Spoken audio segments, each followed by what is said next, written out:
Herkese yeniden merhaba. Bugün sizlere çok lezzetli, nefis bir meze tarifi vermek istiyorum. Yapımı oldukça pratik ama çok lezzetli bir tarif.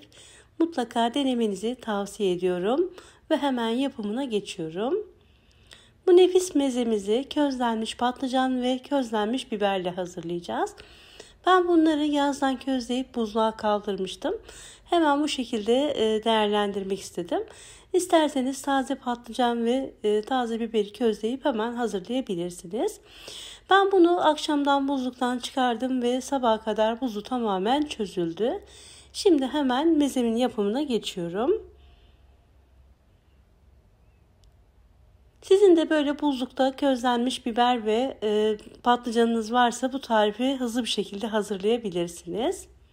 4 tane közlenmiş kapya biber, 4 tane de patlıcana ihtiyacımız var. İsterseniz daha fazla veya daha az da yapabilirsiniz tabii ki.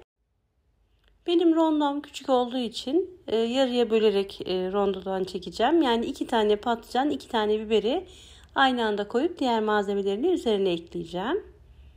Eğer sizin rondonuz büyükse hepsini tek seferde koyarak bütün malzemeyi de ekleyerek çekebilirsiniz.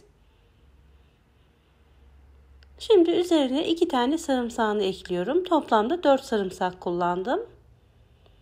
Baharat olarak karabiber, pul biber ve tuz kullandım. Bunların miktarlarını açıklama kısmında ekleyeceğim. Oradan bakabilirsiniz. Toplamda 2 yemek kaşığı biber salçası kullandım. Onun yarısını ekliyorum. Ve 6 yemek kaşığı kadar da zeytinyağım var. Yine aynı şekilde yarısını ekledim.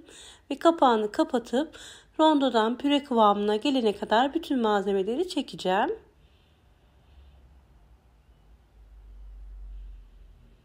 Hemen bakıyorum. Çok güzel, harika bir kıvamı olmuş. Bütün malzemenin tamamen birbirine güzelce karışıp ezilmesi gerekiyor. Bunu tabağıma alıyorum ve kalan malzememi de ekleyerek tamamen püre kıvamına gelene kadar çekeceğim ve güzelce karıştıracağım.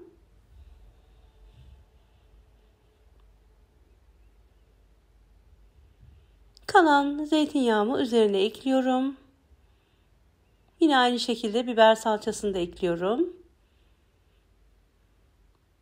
2 diş de sarımsağım vardı, onu da ekledim ve kalan baharatları da üzerine ekledikten sonra tekrar rondonun kapağını kapatıp püre kıvamına gelene kadar çekiyorum.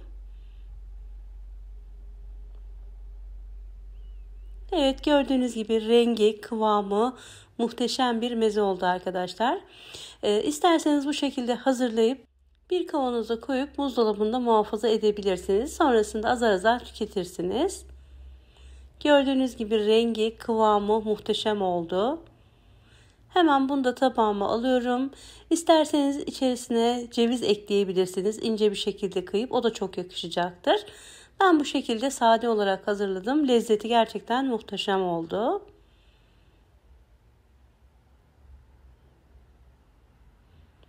Evet, gördüğünüz gibi mezemizin son hali bu şekilde.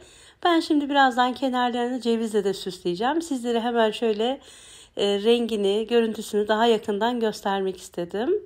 İnanın çok lezzetli, harika bir tarif. Közlenmiş biber ve patlıcanın verdiği lezzet inanılmaz güzel. Mutlaka denemenizi tavsiye ediyorum. Kenarlarını ben bu şekilde cevizle süsleyerek servis ettim. Sizler dilediğiniz şekilde servis edebilirsiniz. Dediğim gibi cevizi rondodan çekip içerisine de ekleyebilirsiniz. Öyle de çok güzel olacaktır. Tamamen damak zevkinize kalmış. Evet, bu nefis mezemiz artık servis için hazır. Et yemeklerin yanında veya davet sofralarında bu mezeyi hazırlayıp misafirlerinize ikram edebilirsiniz. Eminim çok beğenerek tüketeceğiniz harika bir tarif olacak. Bir de sizlere şöyle daha yakından kıvamını göstermek için hemen ekmeğimin üzerine sürmek istiyorum. Rengiyle ve lezzetiyle harika bir tarif oldu. Umarım sizler de dener ve memnun kalırsınız. Eğer denerseniz bu videonun altına olumlu veya olumsuz mutlaka yorumlarınızı bekliyorum. Bu şekilde deneyecek olan arkadaşlarımıza da fikir olmuş olur. Bana da destek vermiş olursunuz. Bugünlük de bu videomuzun sonuna geldik. Umarım videomu keyifle izlemişsinizdir. Bana destek olmak isterseniz eğer videolarımı beğenmeyi, yorum bırakmayı ve arkadaşlarınızla paylaşmayı unutmayın lütfen. Kanalıma abone olup yanındaki zil işaretini de açarsanız yeni gelecek birbirinden güzel tariflerimi kaçırmamış olursunuz. Yepyeni tariflerimde görüşmek üzere. Allah'a emanet olun. Hoşça kalın.